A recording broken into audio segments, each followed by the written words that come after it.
Doses have been administered in the past week. Joining me now is the Treasurer, Josh Frydenberg. Good morning to you. How concerned are you? Good morning, Nat. By those big case numbers in Victoria? Well, Delta is a game changer as far as the virus is concerned. It's much harder to contain and obviously, is very dangerous for people's health, and that's why the vaccine rollout is so important. And as you said, Nat, some really good signs is that the number of people getting the vaccine has increased quite dramatically, more than 2 million over the past week for the first time ever. So as more people get vaccinated, our community will be safer, and we'll just have to learn to live with the virus. That's the reality that we now face, just as every other country around the world is doing right now. Yeah, it's the way forward, isn't it? Now, the Victorian Premier has again accused your government of playing favourites for refusing to provide Melbourne's tradies with financial support during the state's 2-week construction shutdown. Take a listen to this. I think Victorians are getting sick and tired of every time the Commonwealth Government spends $1 in Victoria, it's treated like it's foreign aid, like we should bow our head and be grateful. No, we're part of this country. We pay our taxes. Just quickly, Treasurer, do you agree with that?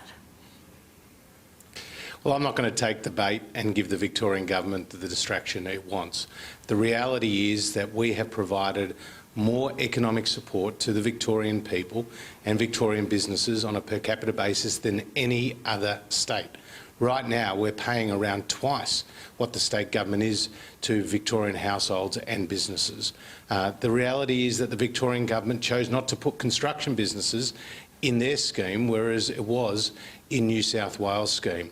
In New South Wales, their government has also topped up what the federal government has been providing. It's very open to the Victorian government to do that in this case. Our COVID disaster payment, which is up to $750 a week, is available to construction workers, and that's where our support is. OK, you're giving a speech today on climate change. Can we expect you to commit to a net zero target? Well, we haven't taken that decision formally within the coalition, but obviously we're making good progress on our internal discussions. My speech today is about what is happening in financial markets, Nat. Whether it was the Industrial Revolution or the digital age, financial markets have been subject to this significant structural change. And it affects Australia because we rely so heavily on foreign investment. $4 trillion worth of foreign investment, nearly half of our government bonds are bought by foreign investors, and our domestic banks get around 20% of their funding from overseas. So the fact that investors are now factoring in climate risk and that's leading to a reassessment of value is a very important development. I want to make sure that Australia is not disadvantaged. Actually, to the contrary, I want to make sure that Australia is able to capitalise on this advantage, and that's why it's so important we're part of global agreements, and that's why it's so important we reduce emissions and that we have the right disclosure frameworks domestically. Yep, you've just got a few nationals to fight here first, I would say. Look, former Carlton Football Club President John Elliott has died at the age of 79. You are a Carlton man. Very sad day for the club.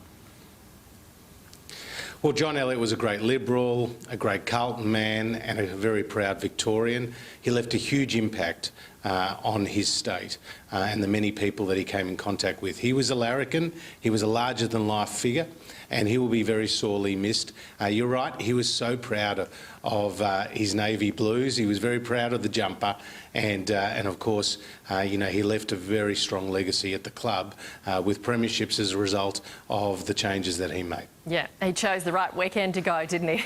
Josh Frydenberg, thank you very much for your time. Nice to be with you, Nat. Here's Matt.